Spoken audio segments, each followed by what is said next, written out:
No. Just the things. Yeah.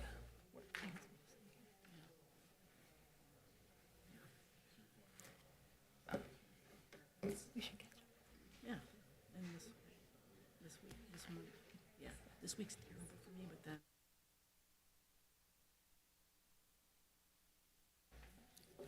then. Good morning. Welcome to the regular Audit Committee meeting for December 4th, 2023. I'm Lene Palmisano and I chair this committee. At this time, I'll first ask the clerk to call the roll and verify a quorum. Committee Member Koski. Present. Hosbein. Present. Williams. Present. Albeni. Present. Omar. Present. Vice Chair Singleton. Present. Chair Palmisano. Present. There are 7 members present. Let the record reflect that we have a quorum. Colleagues, our agenda is before us. May I have a motion to adopt the agenda? So moved. Second. Thank you. All those in favor, please signify by saying aye. Aye. Any opposed? That carries and the agenda is adopted. Next, we have acceptance of the minutes from our last regular meeting, which was October 11th, 2023. May I have a motion to accept those minutes? So moved. Second. Thank you. All those in favor say aye. Aye. Opposed? That carries and the minutes are accepted. Next, we'll move on to new business. We have three new business items today. The first is receiving and filing the sexual assault examination kit special project follow-up report. I'll go ahead and ask whomever is going to lead off on this to go ahead and start. Welcome. Good morning, Chair Palmisano and member of the Audit Committee. So one of the report we completed for this meeting is the Sexual Assault Examination Kit Special Project Follow-Up Audit.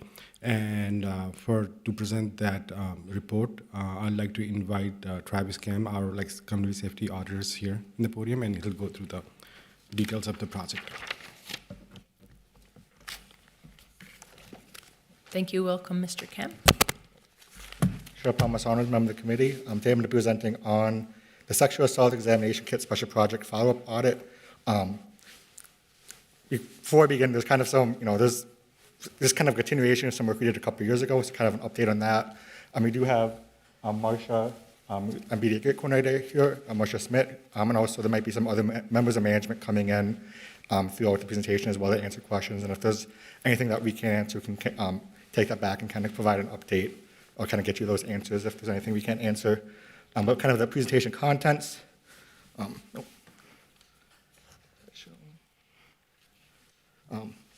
So first, I'm just going to provide some context of kind of, this one, kind of why we're talking about this, kind of why it's important, kind of the previous work, and then kind of go into some scope and approach, then kind of talk about the background and program process overview, and then some other items to note. Then we're going to discuss observations 3 and 4, and then there is some non-public portion of this that observations 1 and 2 that we can cover in our closed session once that we kind of come across that bridge. But I think we're going to try to get through everything we can, and then kind of loop back to those at the end. So some context. So this one, the objective of this one is to follow up on the actions taken since the 2020 MPD Sexual Assault Examination Kits Internal Control Review Special Project, a long name, but we kind of talk about that, to ensure kits are being handled correctly in the line of statutory guidelines. So that reason for this project, it's been about almost 4 years exactly since we last were in this area. We kind of left off in the report kind of on some recommendations and kind of some updates that we kind of wanted to follow up on. There's been some changes in processes. I think that we can kind of, as noted in the report, some statute changes and some other things that have kind of, impacted kind of how this process works.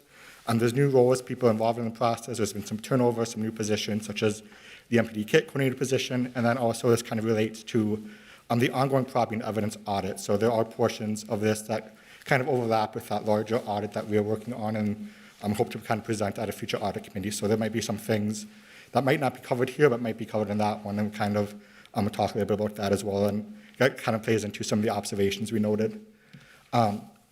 So this, on the 2023 property and evidence audit, just for some context, it's to review processes and controls around property and evidence to ensure they're operating effectively. So that's a larger scale, a larger scope, kind of a larger ongoing work that we are actively in field work with.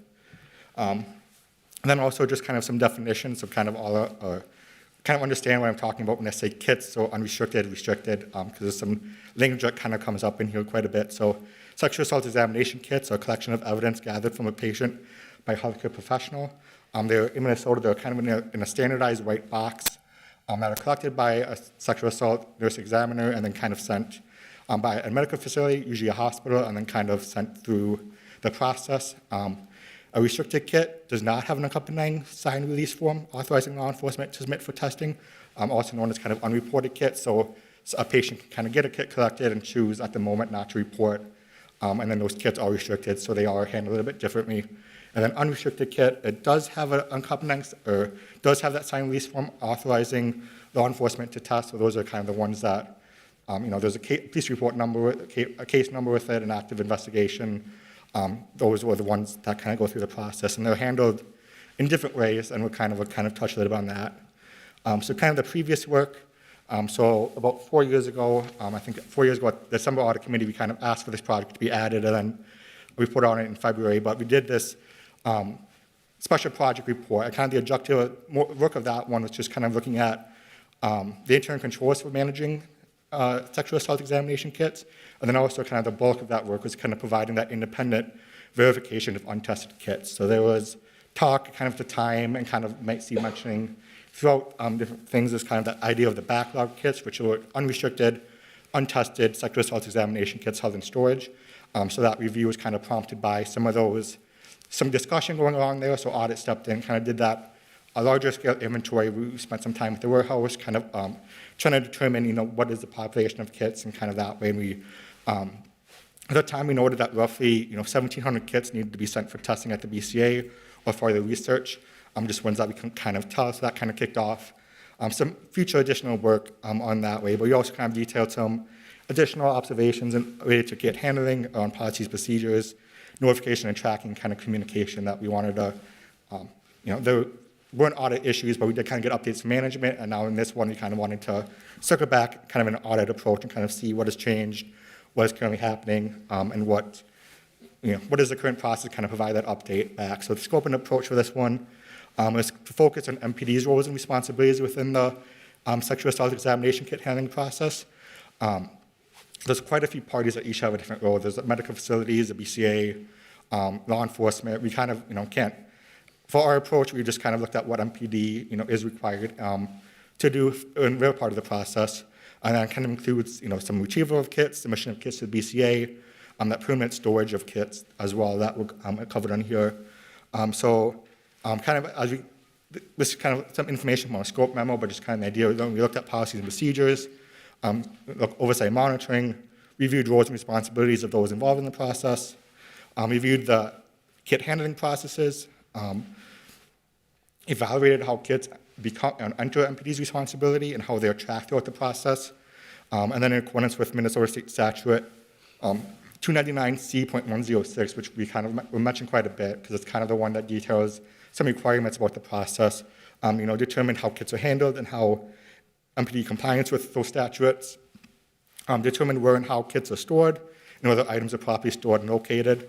Reviewed how MPD, BCA, Hennepin County, everyone kind of works together in the process, evaluated how people are trained in the process, and determined progress made in testing backlogged kits identified in previous work. So kind of that kind of backlog idea, just for some more context in that. So the MPD in Hennepin County, MPD is partnering with Hennepin County Attorney's Office has received funding through what's known as SAKI, or the Sexual Assault Kit Initiative, which is a Department of Justice, one of the programs kind of focusing on funding to support community response teams to inventory, track, and test previously untested kits. And MPD received grant funding in end of 2020, and they have received an extension to continue that work into next year.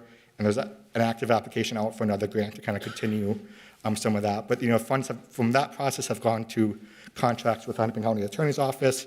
There's a site coordinator attorney kind of oversees the program and tests cases for prosecution. There's a victim services advocates, case investigators, and then also for the BCA to test these kits And then the Sexual Violence Center, so some advocates and resources that way is where this kind of funding and kind of approach has gone. And then since then, MPD has been working closely with the Hennepin County Attorney's Office and BCA to work through the backlog, review cases, and submit those kits for testing. And the following numbers in regards to the backlog were provided in a recent BCA update to management. So just kind of an idea of kind of some of that work and kind of what has occurred since this kind of began. You reported 1,339 kits were submitted and tested, 41 kits submitted but no testing needed. There's 43 kits awaiting testing or decisions at the BCA, homicide and death investigations primarily, and we'll kind of talk about some of those farther on, just in kind of how they come up in the process. 44 cases the BCA reported in the process of being tested, and then there's some with kind of some other evidence or kind of some other things on there, but little under 1,500 kind of is that backlog kind of number currently as reported from the work and kind of that thing, and 1,339 have been tested. And then, so just kind of next, I'm just kind of go into a little bit about kind of the kit handling process. There's kind of a couple of different versions I kind of want to break down. So there's unrestricted, restricted, and then also just kind of just some older processes as things have changed since, primarily since 2021. So there's kits that are handled differently kind of depending on the time period. But the kit handling process is a collaborative effort between several divisions of the city and external parties. So the sex crimes unit have a role, property and evidence technicians and management staff, the Hennepin County Attorney's Office, BCA, medical facilities, all kind of begin in this process. And kind of one update and kind of a major change to the process is the idea of this track kit system. So it's owned and managed by the BCA. It was implemented in summer of 2022 is kind of when it first began using. I think kind of June, July is kind of across the whole state. And it's a system used by both victims and law enforcement. And just from some BCA languages, they describe it as a comprehensive, statewide, web-based sexual assault evidence collection kit tracking system. It provides survivors with the ability to track the location and statuses of the kits from the point of collection to final storage. So there's two sides. There's a victim or patient side. So if you have a kit, that medical facility will kind of give you the barcode with it. You can log in and kind of see just kind of generically where a kit is at in the process. And then there's the law enforcement side where MPD divisions, BCA, medical facilities all can kind of see and kind of track the kits that are assigned to them throughout the process. And the kind of process begins is when at the medical facility, when a sexual assault nurse examiner conducts an examination, enters that kit into track kit. Its kit is assigned a barcode number, and there's in the identifying information for the kit is just kind of that barcode number, data was collected, medical facility, kind of who collected it, but patient names and date of births are not recorded in the system, so it's kind of has some information, but it's kind of limited also kind of in what, it doesn't provide the whole picture of a kit, just kind of that, kit number, here's a kit, here's kind of like an evidence property, evidence tracking system would. And then at that point, MPD receives an email notification when a kit is entered into it and assigned to them. Then also when a kit farther on is kind of inventoried by MPD, it's kind of given a property report number and PIMs. So then MPD can kind of see, there's kind of a couple of different versions that kit can be tracked at that point if it does come in the city's hands. But MPD, through track it, kind of see kits assigned to them and needing attention, and then also kits can be transferred between agencies. So there's notes in there, so you have a kit started off as a St. Paul case, and then after investigation, it goes to MPD. There's kind of ways in there that you can kind of see, kit was transferred that way. And then kit retrieval. So I think a big change too since 2020 is the idea of this MPD kit coordinator. So a specific position responsible for ensuring that MPD is compliant with requirements mandating the retrieving, inventorying, test tracking, and notification regarding current and backlog sexual assault kits. So in track kit, kit is entered, there's assigned for pickup, property and evidence staff get a notification, or property and evidence management get a notification, MPD kit coordinator gets a notification, sex crime can gets a notification that there's a kit needing attention at, Abbott or Hennepin County Medical Center, just kind of that basic information and the due date. And at that point, there's kind of that coordination and communication when a kit needs attention. And then sometimes there is kind of need for additional information, such as, coordinating with the hospital on a police report number, kind of some other things that might be needed for collection. And At that point, too, so a restricted kit since 2021, MPD does not retrieve from a medical facility. The medical facility is responsible for sending it to the BCA directly themselves. So per policy and per MPD process, any restricted kit in the last couple of years has been goes directly to the BCA, and the per facility is the one who is responsible for that process. So just kind of shows up and then kind of goes through there. The unrestricted kit, per statute, MPD must retrieve an unrestricted sexual assault examination kit from a healthcare professional within 10 days of receiving notice. That kit is available for transfer, so there's a pickup due date in PIMS or in track kit that kind of shows within 10 days that MPD or the law enforcement agency more broadly has to come collect the kit, bring it back to their own facility. So for that one, we did try to looking at kits since July 1st, 2022. We did try to see kind of measure compliance with that one and kind of verify that kits are being picked up, sent to property evidence within 10 days. We're relying on the pickup due date field, which I'll kind of talk about a little bit further on about questions or some notes we kind of had about that. We noted about 94% of kits since the last about year and a half were retrieved within 10 days. And then there's a couple of kits that were picked up in a couple of days before that. But generally broad compliance within that kind of 10 days. Usually a couple of days after there's that kit is picked up, it's in there, and about 94% of what we could kind of tell, relying on the information in track kit in the last year and a half, were retrieved within those 10 days. And then also just kind of that retrieval kit requires coordination, time, and resources. So kit can be at the Metro Hospital. There's kits that sometimes end up assigned to MPD, but they might be in farther out of the Metro. It requires property and evidence, technician time and staff and resources and kind of coordination across the board of kind of everyone to kind of make sure that there's someone that has the information, can go collect that kit, can then go retrieve it there. And then the kit is collected. There's a process of the medical facilities that, in terms of releasing a kit and kind of giving it back, but unrestricted kit was kind of sent back through. Unrestricted kits are stored temporarily at property and evidence warehouse, so they go through, picked up, kind of brought back to the city generally. Sometimes the kit might kind of go directly throughout the process, but sent back to the property and evidence warehouse. And then, again, since kind of that January 1st, 2021, according to the BCA, all restricted kits go directly to them. So the only restricted kits that the city should have should be ones prior to kind of that collection date of January 1st, 2021. And then within that kind of the next step of the process is that bring it to the BCA for testing. So since January 1st, 2021, all unrestricted kits are required to be submitted to the BCA. I think there's kind of that clear, that language in there that all unrestricted kits need to be sent out for testing. And then they have, according to statute too, with 60 days of receiving an unrestricted kit to bring it to the BCA for testing. So we kind of looked at that based on kind of the available information in track kit. We wanted to see when kits were being kind of sent to the BCA, making sure that they were. And about 288 kits that were restricted and unrestricted, so it includes both kind of types of kits. About 97% were, based on the track kit report that we received, were submitted within 60 days. Then there's kind of some outliers and could be, some reasons of, investigation in the case or some other things, but there was about 8 that, weren't within that 60 days. And about the average LEA possession or law enforcement agency possession time for those unrestricted kits, based on kind of what we could tell, is about under 2 weeks. So they aren't really usually held very long in storage. They are sent in within a couple of days, within a couple of weeks, and they kind of are sent to the BCA for testing and that kind of next step. And then kind of after the process, so BCA tests the kits, they returns them back to property and evidence.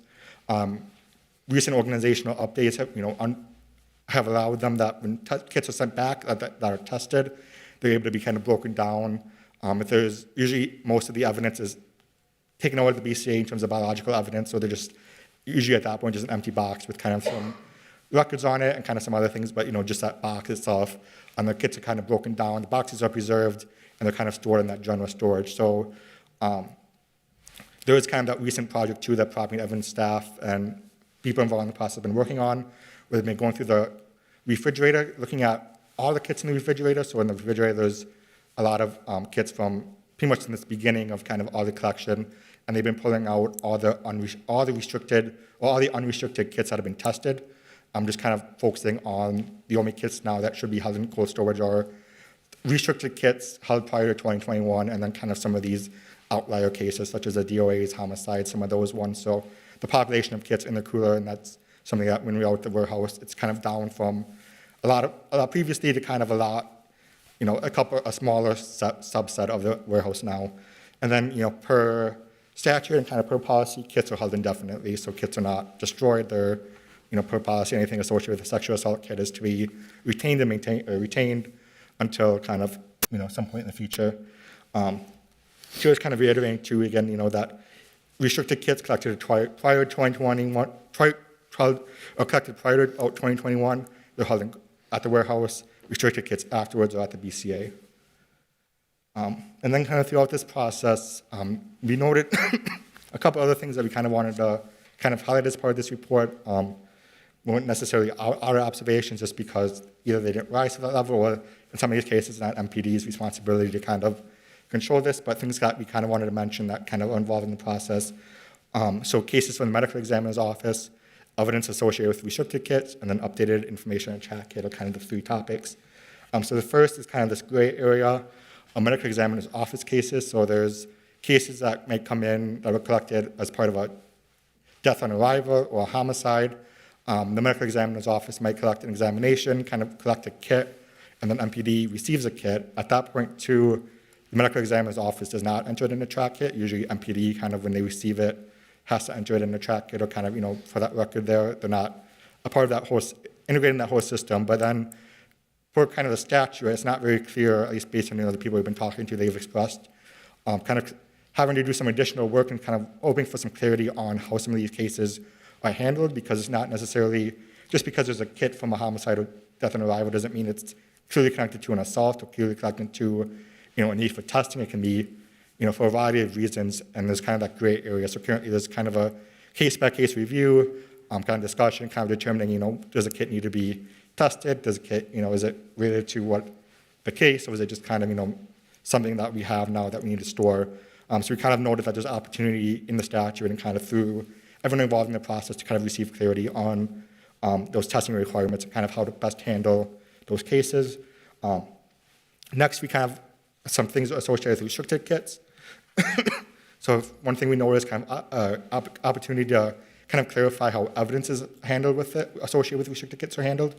So apparently, there's restricted kits are being sent to the BCA. There's not kind of clear guidelines on the restricted kit evidence that should be handled. So hospitals medical facilities might kind of store them. The law enforcement agencies, kind of collect that information, some of that stuff, but there's not really that clear guidelines on, this is how these evidence associated with it.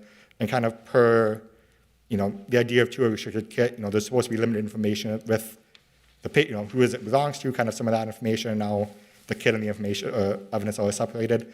MPD does, when they are notified that there is a restricted kit evidence, does collect it and retrieve it and store it in inventory, but we noted that there's kind of similar opportunities to kind of clarify for everyone involved in the process, that, if they should be stored, at a medical facility, at the BCA, at wherever, collected within some guidelines there. And then also, something we wanted to bring out too is that, there's uncertainty right now how unrestricted kits would be handled, I think kind of in the future, because per statute, they're supposed to be stored at the BCA for 30 months, and we're kind of coming up now within, at some point in the near future, kind of that 30-month time period of restricted kit collection date, and it's kind of unclear, are they going to be, BCA going to continue to hold them, are they going to destroy the kits, are they going to be sent back to the property and evidence, or the law enforcement agency? There's kind of that uncertainty, just kind of how it's written, and kind of in terms of, how do you handle within that 30-month period, with, I think it might have been 30 days, but the 30-month period within a restricted kit,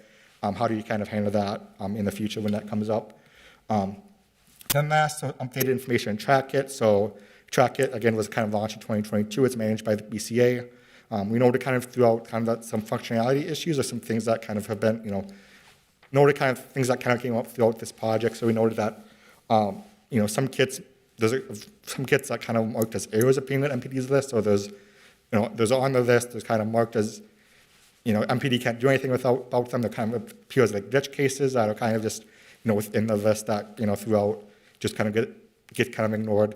There's kits with missing information, again, that MPD can't necessarily enter that information in, and just kind of relying on others in the process, the BCA, to kind of enter that. It doesn't always appear to that kits, when they're updated in the information in the in track kit. Again, kind of MPD, when they drop it off, pick it up, enter it in, but others involved in the process, need to be entering in information, kind of, doing their part as well. One thing that, as I kind of mentioned previously, when it came to looking at, the 10-day kind of collection date or retrieval period, is that the pickup officer field is not some things about the pickup kit is picked up. So we learned that the pickup, first, I guess the pickup officer field is not a required attribute, so it's not required in track kit to kind of state who picked up a kit. We noted, most of MPD's kits were updated with, who collected the kit within track kit, and we were able to kind of verify how to go through PIMS, kind of other records, kind of verify collection dates for some of the other stuff, in order to, especially if a kit is transferred, that, the collecting agency who picked up the kit might not have entered that information in, so you kind of might have to go through a couple of different places to kind of determine that record of who picked up the kit, that kind of information throughout track kit. But, and then also we noted that the medical facility pickup due date, relied on that 10-day kind of the best we could, but just kind of looking at track, it's not always clear, when MPD might have been notified that there was a kit, or kind of when that came through. It appears that the pickup due date can kind of be kind of set, beyond kind of that way, in order that there's some pickup due dates that were in the feature of when MPD actually picked up a kit, kind of a couple of weeks, so beyond that 10 days, MPD already had the kit, and then, the due date was until, 20 days or so later. And then also, there's kind of some, looking at the process too, we kind of had to sort out if a restricted kit became unrestricted at some point in the process, or, they data was collected, might have been restricted, and then a couple of days later, a couple of weeks later, might have been at the hospital yet when the kit became unrestricted, then, sent that way, or sometimes the kit might be at the BCA and then kind of becomes restricted. So we noted that it's not always clear, kind of, depending on that information, kind of those dates. But that's, the 94% is kind of what we relied upon throughout that due date. But we wanted to note, some other things in track that, kind of might limit some of that stuff. And then also, track kit has limited information, so sometimes you have to piece together the history and records kind of throughout PIMS, kind of through others to kind of determine, what a case is, or kind of what a kit is, and kind of throughout the history of the kit. And then, so kind of just wanted to note that, they should MPD should consider options to clearly document some of the relevant information when it occurs, such as the data kit conversions, as well as note deviances to pick up due dates. So if there was, a couple of days after, kind of start noting that, or kind of things to kind of consider that might kind of make it a bit more easier to kind of track throughout the process instead of kind of going throughout and kind of trying to piece it together.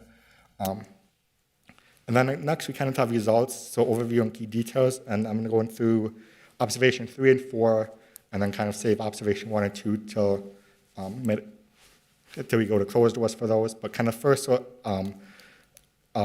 issues 3, so restricted kit conversion. So the restricted kit conversion process is not clearly documented and communicated. And then issue 4 is track kit user access management. So track kit user access management controls are not updated and documented, and that one we marked as slow. So starting first with restricted kit conversion. So we noted here, basically it's not, the process fairly, I guess in terms of, we noticed has, again, process is not clearly documented and communicated. There's, not clear policies and procedures on how to handle these cases, or kind of how to go throughout the restricted kit conversion process. There's kind of that uncertainty of the process that should be followed when a victim, chooses to file a report or convert the kit. So cases might be, depending on where a kid is in that process, as well as depending on the medical facility, there might be different things that are involved, such as getting assigned medical release form, getting assigned testing form. There's some forms that are involved that can be handled at the hospital, kind of throughout MPD. And the kits may be at the hospital, at the BCA, depending on kind of where they're at in the process. It requires kind of some work right now to kind of just, throughout the process, not very clearly documented and communicated. So we noted,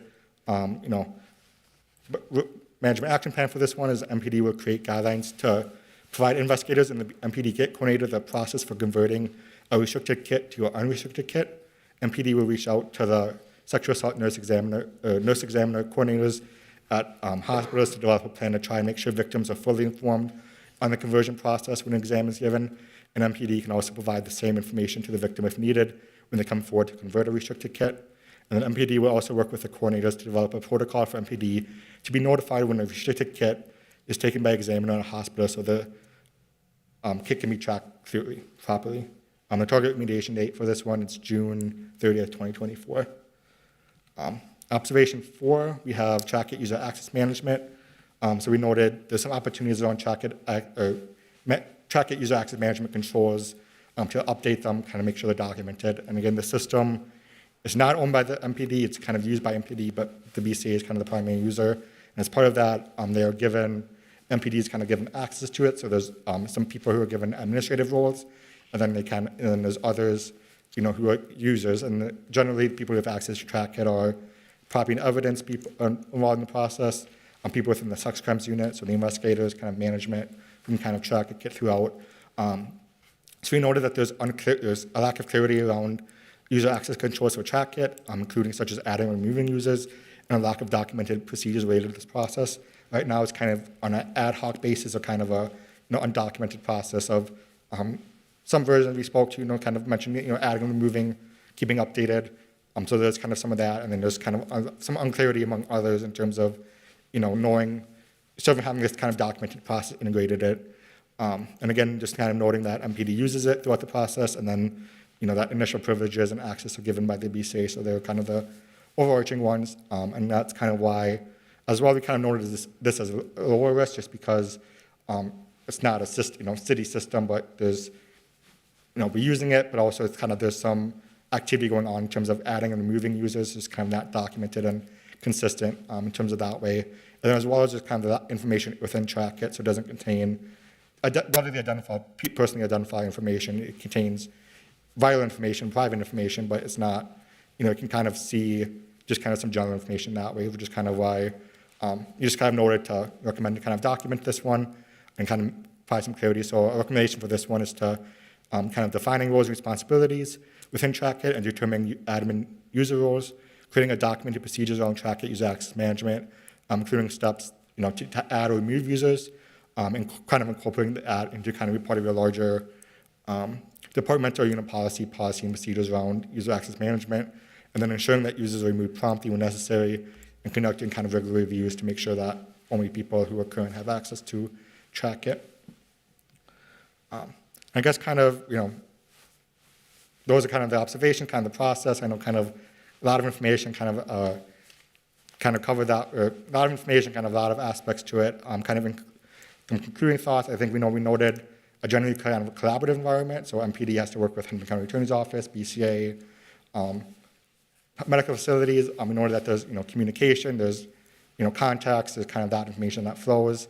And then we noted too, just kind of some of the changes since we last reviewed this area in terms of TrackIt and some of that stuff have kind of lessened or kind of changed the risk profile. So in terms of shifting around and kind of helping TrackIts now, kind of centralizing this kind of has helped throughout the environment, kind of make sure everyone's on the same page, make sure that everyone kind of has access to the same information, but also now that the statutory requirements, the language, and kind of as these new processes, there's some new risks, some new things that kind of need to be considered, and kind of processes depending upon everyone kind of working together, doing their part, making sure that kit from when a kit is collected to the end, it's kind of tracked and handled as it's supposed to there. And then that's kind of what I for this portion. I guess are there any questions or anything? I do have I'd like to introduce as well Christina Warren and Darcy Horn from the Hennepin County Attorney's Office, as well. If they have any questions for them, or if they like to say anything, we can open up the door for that right now. Thank you for this part of the presentation. And thank you for joining us, Ms. Horn, Ms. Warren. It's nice to see you again. Is there some discussion from my colleagues before we move to the two items that we'll go over in closed session? Commissioner Abene? Thank you, Chair Palmisano. I just have a couple of clarifying question. It was striking the part about the medical examiner's cases where they may be taking a kit from a homicide or DOA or something like that. Wouldn't that require maybe and that there's some unclear process around that, but is there a recommendation in this report that maybe there's a statutory modification or something? It seems like that would be Yeah. beyond the MPD. Yeah, and that's kind of why we put in other items to know, 'cause, yeah, I don't think we can, beyond our scope of kind of commenting on that. I don't know if there's kind of some thoughts from the attorneys or kind of others who kind of on what they would like to see in this process, but I think, we just wanted to note that, yeah, based on kind of the criteria that we have as, from auditing MPDs or in the process, yeah, there's Yeah. kind of that lack of clarity. Okay, yeah. And then another question, and if I would have thought, I would have emailed this into the park board. But do you know, do these types of cases, if they're initially with the Park and Recreation Board Police Department, do they come to the city? Or does the city handle this for the park board? Do you know, police? I believe so, based on kind of my knowledge, but I think in terms of, yeah, what we last spoke with them, it's been some time. I believe MPD kind of handles all park board cases or kind of within that, the investigators are with MPD, I believe, for that. Okay, thank you. It's my understanding that MPD would handle the property and evidence, Yeah, that is, manage property and evidence receipts for park board, is that correct? that's correct, too. Other questions? I'll go ahead with one of mine. Mr. Com, how often do conversions, either to restricted or to unrestricted, occur? It was a little Yeah. unclear from your report. I understand how that creates an opportunity for a lot of confusion in tracking, Yeah. but I'm just curious. Yeah, based on kind of what we could tell within, with viewing track it wasn't clear. I believe it's kind of fairly unfrequent and kind of not, based on kind of discussions, not a frequent occurrence of that, that process is occurring, which I think is kind of why we noted that there's opportunities to, standardize it and kind of document it and kind of make it more clear, what should happen within that process, because it seems right now it's kind of depending where it's at, kit is at, and kind of who is responsible for a kit, just kind of that differences in how it's handled there. I would also be curious if we know that conversions also happen either to then restrict when it was previously unrestricted or the other way, always within, a few days. I know this decision can happen at any point in time, but it might give us some clues as to how to best manage how we track them. I just want to say from my colleagues that a little bit of background here, because I was around back in late 2019 when audit was brought in actually by MPD. They asked for our audit team's assistance to help them manage an identified problem, which was these kits they knew that there was some confusion here, and this was a very disorganized way of tracking, and some of them had been older, quite a bit older. There was different amounts of information on them, and it was not atypical, or rather it was probably proportional to what other departments across the state had been finding. But so it really was our audit team working on, it really was the first special project from what I remember, because it was a special project that MPD had asked audit to come in and to consult. After that audit, I had conversations with Drew Evans from the BCA. We started pushing pretty hard because the BCA, as it turned out, had so many capacity constraints in order to get through these old kits. And, then after that, the law changed, or there was additional money appropriated from what I remember, and the law changed as to how these kits would administer through the BCA, through the state. As you might imagine, and as is talked about a little bit, but maybe not highlighted as strongly as I learned back then in that report, is just how difficult tracking was, and how the state, you might be able to appreciate, was getting things in so many different ways depending on which agency was sending it. And just in terms of what you've done in this report is to help highlight just how much different it is even for MPD to go and pick up a kit somewhere. The whole process used to be kind of different if it was at a small clinic or a large hospital. And there was no, as you might imagine, these things, property and evidence here especially crosses a lot of, it's often outside of our city. It's not always, things that happen inside our city are often going to be examined elsewhere. And vice versa. So you have a lot of people crossing paths and trying to manage these very important pieces of information as carefully as possible. But there's just a lot of opportunity for confusion. So thank you for being involved in this. Are there other questions from my colleagues for now? All right, for the other two pieces and recommendations, I'm going to move to close the meeting, but first I will recognize our Assistant City Attorney, Susan Trammell, to help provide the legal basis for this requested close part of the session. And then we'll come back out to do the other two reports, just to be clear. Thank you, Chair Palmisano.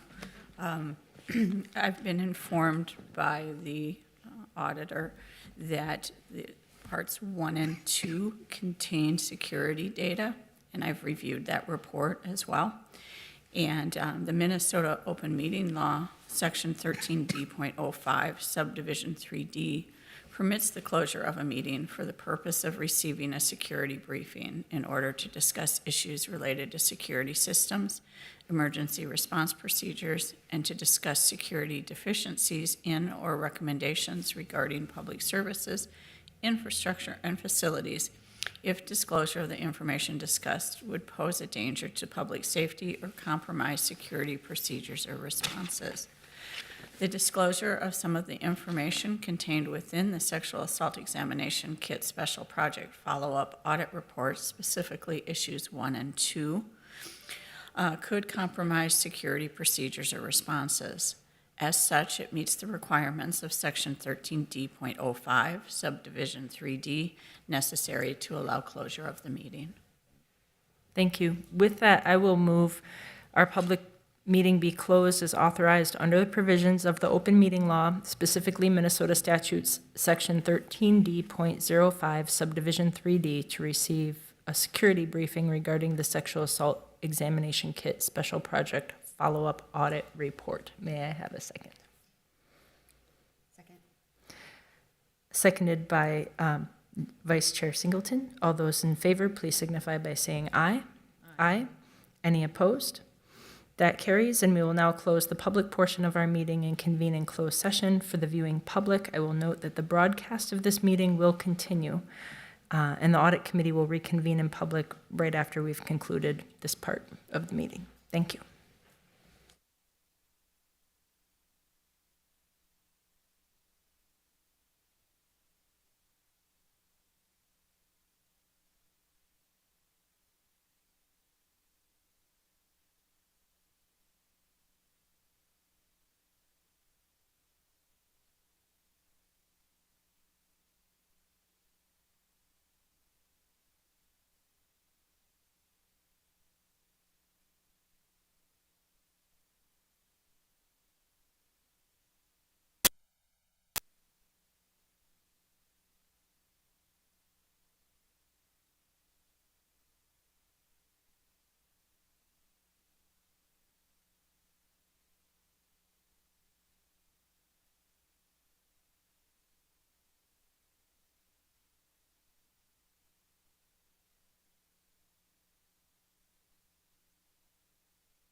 The time is now 11:23, and the Audit Committee has reconvened in open session following our closed session. I'll ask the clerk to call the roll and verify a quorum. Committee Member Koski, Present. Posby, Present. Williams, Present. Abeni, Present. Omar, Present. Vice Chair Singleton, Present. Chair Palmisano. Present. There are 7 members present. Thank you.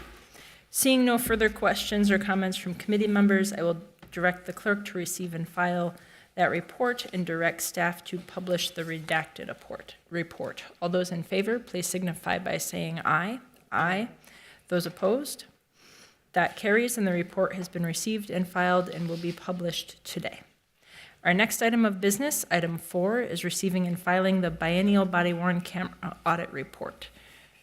Mr. Patrick. Thank you, Chair Palmisano.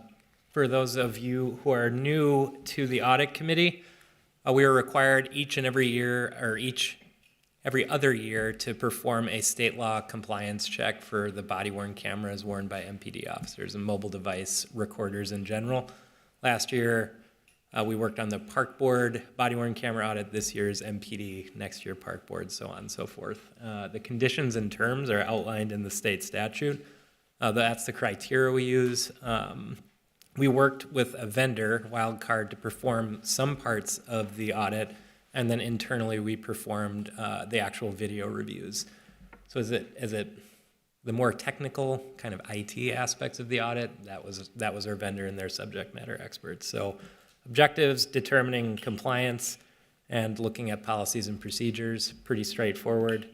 And 13.825 is the statute that we're considering for this. So I'm going to just run through some wildcard findings. I think the highlight and kind of the top line is that MPD is in compliance. There's no, that we saw no major compliance issues or really any compliance issues. Most of the findings and the stuff that you'll see in this report lean more towards recommendations on how to make a functional program better and not how to bring us to a compliance state. So the MPD's existing policy fully satisfies requirements. Data management aligns with organizational policies and legal requirements. Usage complies with all of our state law requirements. And there were some indications in interviews that there are some opportunities for enhancing data protections, but primarily for training purposes and stuff like that. And I'll kind of get into those recommendations a little bit further on. Our findings we reviewed a large sample of body-worn camera recordings for compliance, so viewing the actual videos. They largely followed classification requirements with a few exceptions. There were some categories with low numbers of associated videos. However, they were all tagged with at least one category. So part of the state law requirements is that you categorize videos as evidence, non-evidence. It helps determine whether a video is public or not. And so every video had a classification that we observed that at least met it. And really the underlying purpose of a lot of that is to determine the retention period for videos. Every video that we reviewed had the proper retention period associated with it. Data is also tracked elsewhere, so it seems like a lot of the data for case management is tracked in PIMS, which is the Police Information Management System. So their record system has a lot more detail than the actual Axon system that we're looking at. And then there were a couple of categories, protected and use of force other, that were somewhat misinterpreted, we saw per policy. So use of force other, what it says in the defined policy is that it captures a use of force that's not defined in one of the other sections. What we saw it being used for was recording supervisor use of force reviews, which makes perfect sense. It's another thing related to force, but that's not necessarily tracked as it doesn't line up directly with the definition. However, it doesn't actually affect compliance because the retention period, it's set as evidence and it exists for 10 years. So from a compliance perspective, it's fine, but there's opportunities to clarify that. Protected, and the policy states that the recording may capture some sensitive information on it. So some officers are using that, some aren't. It's not really clear who's setting that threshold. But again, labeling something as protected doesn't actually change any of the classification. So it's more a flag for other people reviewing the video that say there may be recording that takes place in a hospital. So you have potentially HIPAA issues and stuff like that as captured on the camera, but not necessarily clarity on how that category should be used. And then I'd note that there were approximately about 30,000 uncategorized items in the system in the year that we looked at. The vast majority of that is not actual body-worn camera recordings. So in the past year, 2 years, MPD started using Axon, the system, to upload photos, security camera recordings, digital evidence of any type. So it goes in, it's associated with the case, and that's not categorized because it's not a body-worn camera video. And as I'll talk about a bit in some of the recommendations, you can't necessarily distinguish what is a video from what isn't. And so you see this pool of 30,000 uncategorized items, and it's not clear that they're not body camera recordings. And there may be some body camera recordings in there, but you'd have to kind of manually sort through the system to actually separate the two. And that's just, I think, perhaps a function of the fact that this is a new use of an existing system. And we'll talk about some enhancements in a moment.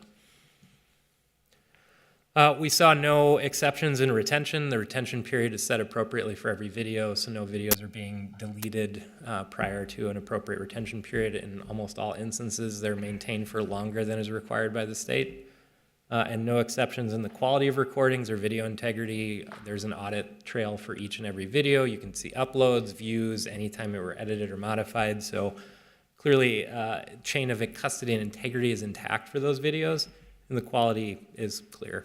Everyone at this point has probably seen a body camera recording, but the actual video quality is fine. Cameras were assigned and associated with the correct user. They record date, time, and location. You can actually see on a map as the officer moves around, it very clearly tracks where they are. It has GPS built into it, or at least their phone does. The associated technology works. You can see the location. No exceptions to policy adherence beyond some of the labeling issues, and that's not necessarily, again, saying that they didn't comply with policy. This is more a policy ambiguity when there was more than one category that could apply to a video. Cameras were activated in advance of encounters and not deactivated until incidents concluded in every video that we saw. So some recommendations coming from Wildcard, biannual refresher training, so that's ongoing refresher trainings for staff. They do trainings regularly, but this would be biannual refreshers, perhaps a shorter training program. An independent technical review of encryption protocols to make sure they meet industry standards. Establishing a regular audit process to review and correct BWC data classifications. So they do have a system in place. They do have a team working to review a portion of videos, make sure that they comply. The officers in the videos comply with both data classification and just policy adherence in general. Working in MPD, making sure that process is regular and defined.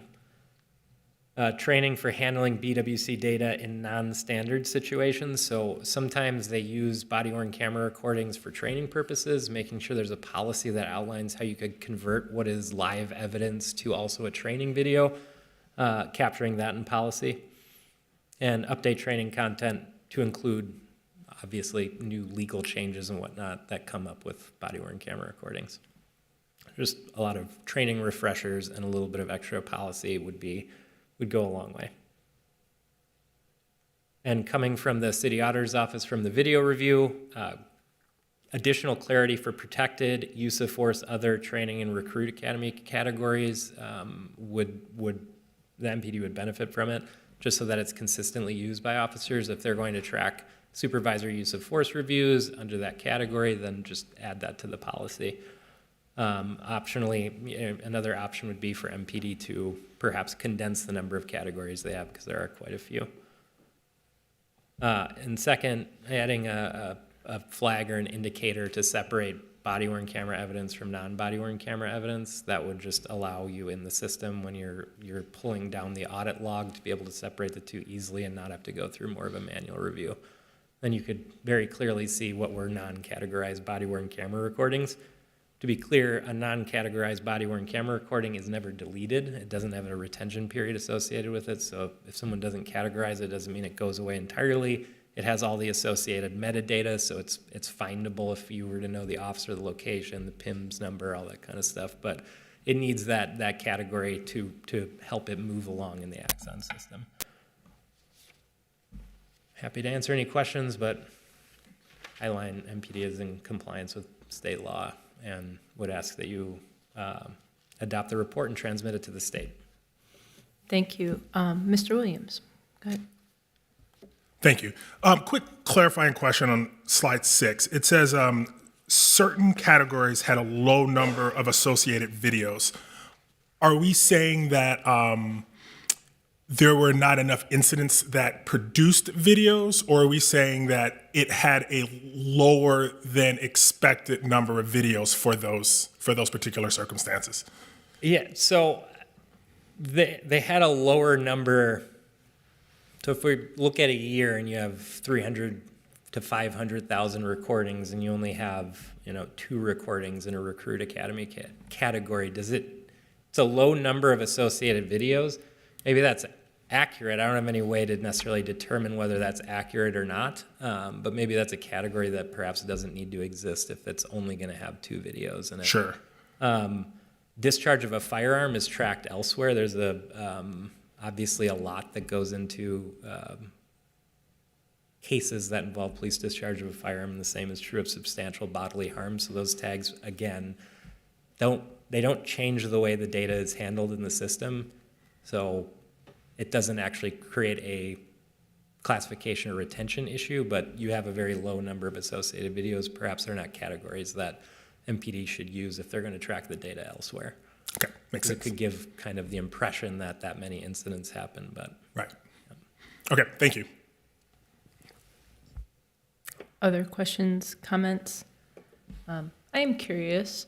I'm not sure if you would have information about this or not, but there are so many uncategorized videos, and then they will never be deleted, and I assume there's a cost for that kind of storage. So I guess leading into the future property and evidence from audit, this is really kind of the next huge storage locker that could quickly get expensive, I would assume. Is there some sort of expense that we use to thumbnail what these kinds of things cost us?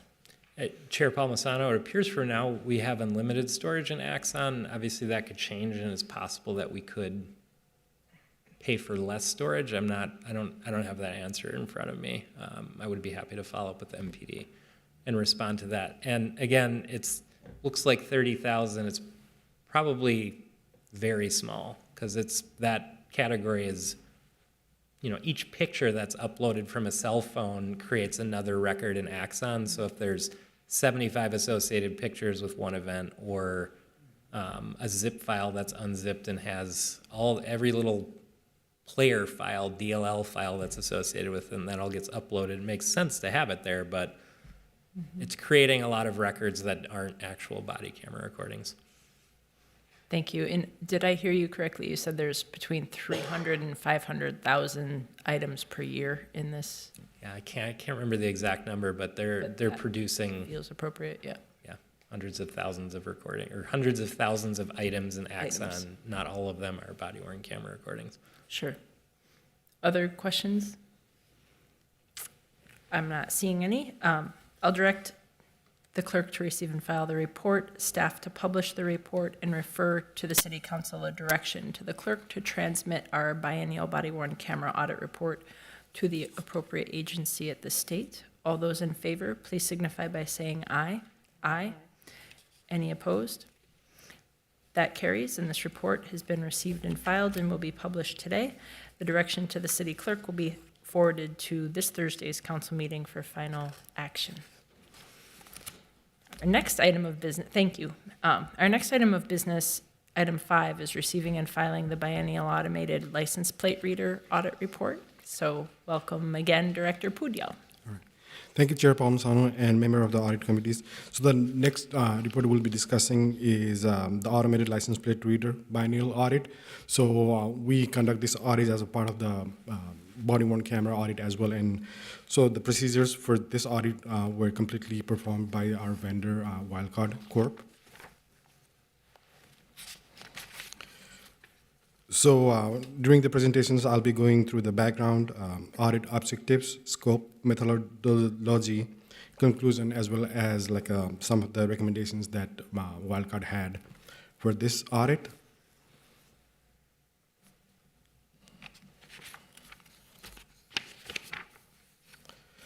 So the biennial audit conducted by Wildcard Corp centered on MPD's automated license plate reader system. The audit aimed to evaluate the MPD's compliance with Minnesota Statute 13.824 and its own internal policies and procedures regarding the uses.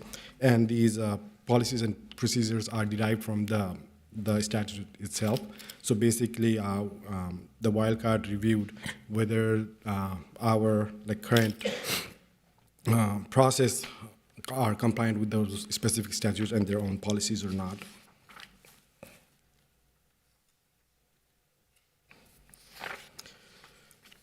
So the compliance with the state laws and MPD's policies focused on the policy adherence, legal compliance, be it in state statute, user training, data retention, and as well as the privacy compliance.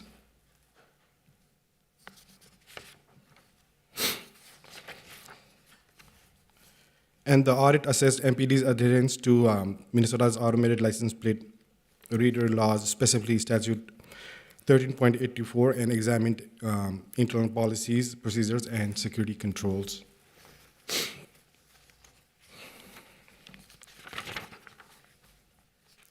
So to come to their conclusion, so these are the methods that Wildcard used. So the first one is the statute focus, evaluated the Minnesota statute as applied to ALPR pinpointing compliance objectives. This involved identifying areas such as authorized access, data sharing, and protocols for data retention and deletion, as well as Wildcard reviewed a variety of public and provided data sources, including the state statute and MPD's internal policies and procedures. And they also looked at the information that was provided and performed the comparative analysis to compare the data to highlight any discrepancies or inconsistencies. The primary areas of focus included authorization protocols, data retention, and audit compliance checks, as well as they utilize interview questionnaires to ensure that actual practices were in line with the compliance requirements as well. So for the conclusion, overall, they concluded that the city appears in prima facie to be in compliance with their use of automated license plate reader system. So basically saying they're adhering to all the, because this audit is primarily focused on whether they're in compliance with the state statute or not. For that, they concluded they are. But they also, when they performed the audit, they had they identified a couple of recommendations they can utilize. So the next two recommendations are not issues per se, but just the things that we can improve upon. So the first one is related to the data retention. So the recommendation is the Minneapolis Police Department to extend the retention period for audit trails beyond the current 60 days. So basically, right now, the state statute says any data not related to any active criminal investigation would be deleted after 60 days. So basically, Wildcard is recommending maybe we need to save the data beyond that, so that this helps not only amplify the department's capability for detailed internal reviews, but would also fortify its defenses against internal security threats. So in future, if we happen to have some incident that we might need to go back and review, in those situations, we might not have data to review it. So one of the recommendations is to extend this 60-day period. And the next recommendation is related to the access control, and they recommend Minneapolis Police Department to transition to role-based access to control for the ALPR system and to diligently remove any outdated, unused accounts, and implementing such controls tailored for larger user group can streamline the permissions and enhance security. So basically, they're saying that there might be some unused or old access still active in the system, so they need to go back and scrap some of those users. But the risk from the external threats are limited because you can't access the system from outside the network, Minneapolis City network, even through VPN. So you have to be within our network. So the risk for this, like somebody else using these unused accounts, is limited, but that doesn't preclude from like an insider threat, like somebody from within the department using somebody else's user accounts. So they say like probably we need to do a better job of scrapping some of those old accounts and make it more current and active. So that was the presentation regarding the audit. If you have any questions, I'm happy to answer those right now. Thank you for that presentation. This is a routine piece of work that we do for the state and make sure that we're in compliance. Do any of my colleagues have any questions or comments? I'm not seeing any. So I'll direct the clerk to receive and file that report, direct staff to publish it, and refer to the city council the direction that the city clerk transmit this biennial automated license plate reader audit report to the appropriate agency within the state. All those in favor, please signify by saying aye. Aye. Any opposed? That carries. The report has been received and filed and will be published today, and the direction to the city clerk will be forwarded to Thursday's council meeting for final action. Thank you. Thank you. Our final item of business is receiving and filing our update from the Office of City Auditor. Go right ahead. Thank you, Chair Palmisano and member of the Audit Committee. So I would like to provide an update on all the projects that Audit Division has been working on right now through the Auditor Update. So these are the list of all the completed audit and the audits that are in progress right now. Like we discussed previously, there were like 3 audit report we completed, and we're still working on the 5 audits, the bottom 5. And I'll also be presenting or providing update on the investigations as well as the prior audit issue follow-up. So starting with the completed projects. So the first one is the sexual assault examination kit special project follow-up audit. And the objective of this audit was to follow up on the actions taken since the 2020 MPD sexual assault examination kit internal control review, special projects to ensure kits are being handled correctly and in line with the statutory guidelines, and that project has been completed. So the next one is the MPD biennial body worn camera and automated license plate reader audit, and that those 2 audit reports has been completed as well. And the objective of those reviews were to test the Minneapolis Police Department's compliance with the state law regarding body-worn cameras and automated license plate readers. And this, like I said previously, so this audit were performed by our vendor, Wildcard Corp. Now, moving towards the more like a projects that are in progress. So the first one is the IT outage after action review, and so this one is the non-public audit that has been going on right now, and the objective of this audit was to review the city's response to the outage, assess the outage impact on city department, examine factors that may have contributed to the outage, and identify ways for the city to mitigate future events. So we had an outage back in August 2022. So we hired like our vendor Wildcard to perform those audits as well, and they have been working on the audit together, our IT as well as the audit Wildcard. And at this point, I don't have any other updates to provide on this one, besides still being in progress. So the next audit we've been working on is the facilities management audit, and the objective of the audit is to review the effectiveness and efficiency of controls around cities, primarily focusing on the facilities maintenance and repairs. And we've been working with Barbara O'Brien on that audit, and it's in fieldwork status. Last time we presented, it was in planning, and we were about to send the scope memo, and that was sent, and right now we're in the fieldwork phase of that audit.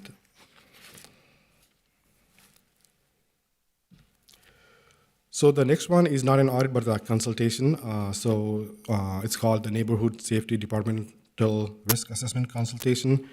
And the objective of this consultation is to work with the neighborhood safety and in establishing and conducting a departmental risk assessment activities that self-identifies, evaluates, and responds to risk. So we have been working with Director Luan Nelson Brown in that consultation, and it's in fieldwork status, and we've been working with all the key contact that she provided, and we've been actively meeting with them and help them perform their risk assessment as well. So it has been going on right now.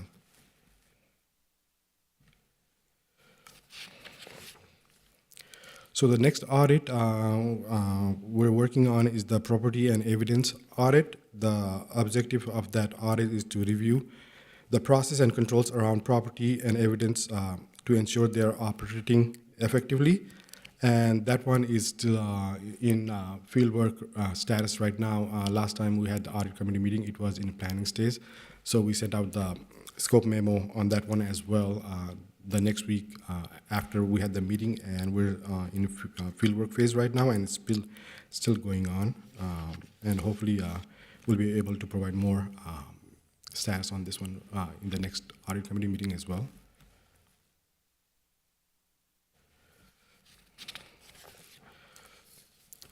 So this one is the new audit we started after our audit committee meeting in October. So this is called the PCAR audit. So the objective of the audit is to determine whether controls for the administration and monitoring of the PCAR program are in place and functioning as intended to reduce the risk of fraud, waste, and abuse. And we've been working with the PCAR administration here at the city. For this audit, this is still in a planning phase. So we're just trying to gather information and perform like preliminary process understanding at this point. But once it's completed, we'll move to the fieldwork. But right now we're in planning phase for this audit. And so the next one is not that audit per se, it's like a special project for the data analytics of the officer injured on duty, and it's still in progress. So the part of the objective of this review was to review the data pertaining to officers injured on duty and analyze for trends. So primarily we looked at the injury, COVID-19, and also the PTSD data, and it's still been in progress. And hopefully for during the next audit committee meeting, we'll provide more information regarding this data analysis as well. And the goal is to see what kind of trends we can identify and whether we can use that data for any further audit in future as well.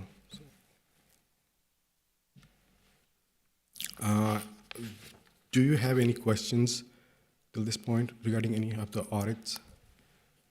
I'm not seeing any. Okay, thank you. All right, so the next agenda item is the fraud, waste, and abuse investigations. So right now we have 3 open investigations going on right now.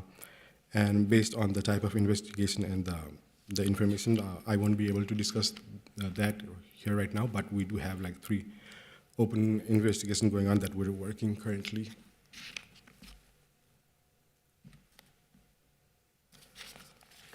Moving to the next item, agenda item, prior audit issues follow-up.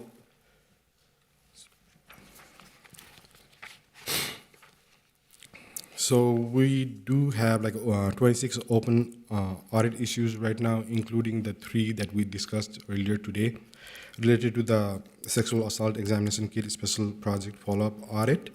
And we have like 11 overdue audit issues, as well as we have received like supporting documents for the 10 issues from the prior audits, which 8 of them were related to the hiring and promotion process audit.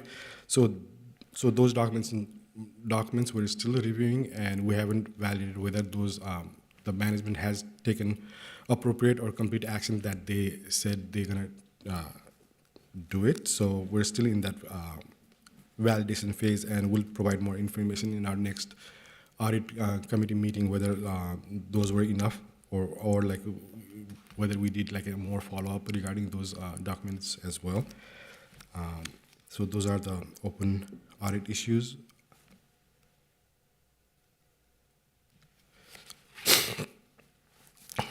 And so basically these are all the list of projects with non-closed audit issues. So the first one is the 2019 Police PIMS IT security audit, which is a non-public audit that we performed in 2019. And the next one is the 2019 Police Off-Duty Audit, 2019 MPRB Grant Administration Process Audit. I think the procedure documents is being created right now, so we're actively follow up on that one as well.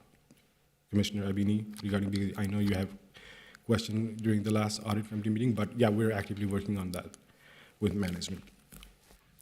And the next one is the 2021 Personal Work Issued Mobile Devices Policy and Controls Audit, and 2022 Department Managed Grants Audit, 2022 Internal Investigation Process Audit, 2022 Hiring and Promotion Process Audit, for which like we have started getting some of those management action plan documents as well.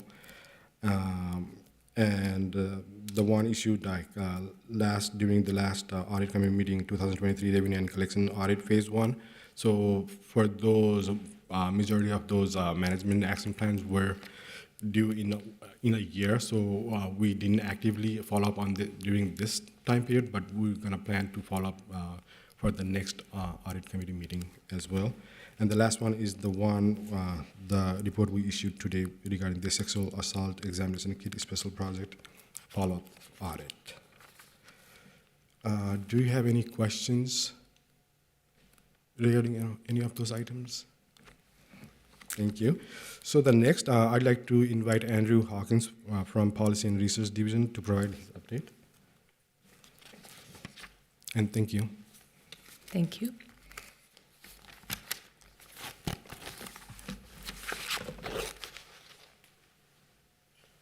All right, thank you, Director. Chair Palmisano, members of the committee, my name is Andrew Hawkins. I'm the manager of the Policy and Research Division in the Office of the City Auditor. I'm here to kind of quickly walk you through our 2023 recap, so some of the things that we've accomplished and kind of where we're hoping to go. Just to start off, we had 12 policy briefings that were completed this year. Our policy briefings generally serve as a kind of higher level, kind of shorter, less in-depth overview of a topic at the request of council office. They're usually done based on capacity. This is something that I think we saw pick up quite a bit. I know our turnaround times on these, I think, started within the 1 week period. I think by the end of the year it was getting more towards 2 to 3, just based on current capacity. So I think that's one of the things that we're again later in my third slide I'll kind of touch on what we're definitely in a phase of trying to learn from everything in this past year. This is definitely an area where we're trying to figure out the best way to parse through this, because I would anticipate we're going to start bumping up against our cap. Going into next year, just with increasing volume of requests and just a general awareness of the process, from the council. But again, these they're extremely interesting, because this is generally going to be more kind of not so much things that people haven't fleshed out their intention, where this is going to be a policy, this is going to be this. It's kind of topics where they there's something that they want to know. So I think from our side, they're always interesting, because again, just the scope of them is as you can see is incredibly broad. Going into our reports and presentations, I should clarify, as of tomorrow, we'll have 6. I believe the participatory budgeting is going to be presented to the Budget Committee tomorrow. But these ones, again, these require council action where we get a majority vote. from the council, and these are obviously going to be a lot more in-depth in the policy and research. This is where we'll engage a lot more with the administration, with outside partners. I mean, just the amount of research is usually fairly substantial. And then there will also generally be a formal report that's given back to one of the council committees.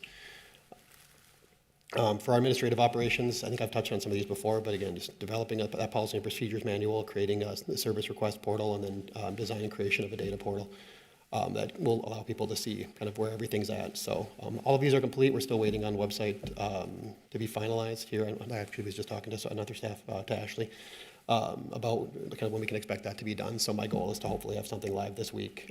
It sounds like they had a January 1 date, but just the need to have that stuff live someplace is fairly important. So I know I've been, to the point where if we can't do that, I think I'm going to look at potentially doing something as a temporary site just so people can have access to everything before whenever that ultimate date is that the new city auditor site is completed. Lastly, just looking into 2024, then we'll be completing training for new council members and staff, which will entail, I think, for council members, more just explain kind of what our scope of services is, what we, like I think hearing from them on what, where there are questions, what they'd like to see. And then I think with staff, the bigger focus is probably going to be how to access the system in terms of how to submit everything, how to utilize the process, kind of like just sort of so we have a kind of a good back and forth and understanding that, so that I think it'll make it a lot easier going forward, especially when we get to those points where we're going to have to start prioritizing certain requests just based on capacity. And then I think the other really big piece, like I alluded to previously, is just that learning from year one.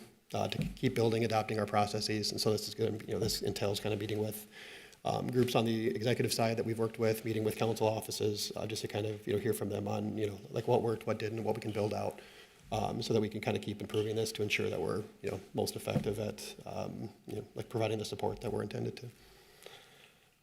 But again, with that, I believe we are at the end. So if there are any questions, I'm happy to answer those. If not, I believe that concludes our presentation.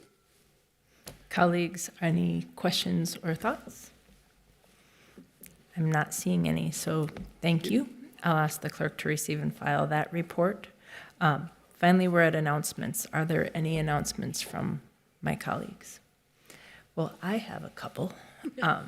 We haven't been here long enough. I'm going to push us past noon for the first time ever. I just want to say for our audit team, that you've completed a lot of work this year, a lot of great work. Thank you for that work that you've done this past year. You've been unafraid to go into new areas, and really for the first time ever, we're finally at a point of returning, we're at a point of maturity where we're returning to previous areas, because property and evidence rooms have moved, or there's a cause for going back and taking another look at things that had been done in the past, and I think that's really good. You've seen we're also really at a time of growth in our audit division. We have this very fast growing body of work under Andrew Hawkins with the policy and research team. We have, going through our budget process this week, a number of new positions, some of which are slotted for our oversight and evaluation part of the audit department as scoped out. And so that's exciting too. For everybody here in this room and beyond, we're all going to miss our clerk, Peggy Menchek, as she retires at the end of this year. So thank you for your work. We really appreciate it. Irene Casper, before she retired, had led this committee from the clerk's perspective, and I really appreciate Peggy. Audit is always a little different than everything else, the way that it runs. And thank you for always catching those things and helping us get this on track. We're gonna miss you. Thank you all for serving on this body. A lot of dense information comes before you, but I hope you've seen that there are some real critical functions that come to us, and I appreciate the oversight that this body holds. So thank you for coming and lending your time and your name and your participation as a resident of our city for being part of this. And also thank you for having me as your chair this term. It's been a time of implementation and change and set up for a strong future that I think what we're all aiming to do with this is to help hold the public trust in government and to make it work better and more efficiently for the residents that we serve. So thank you all for that. So seeing no further business and without any objection, I will declare this meeting adjourned and see you all next year. Thanks.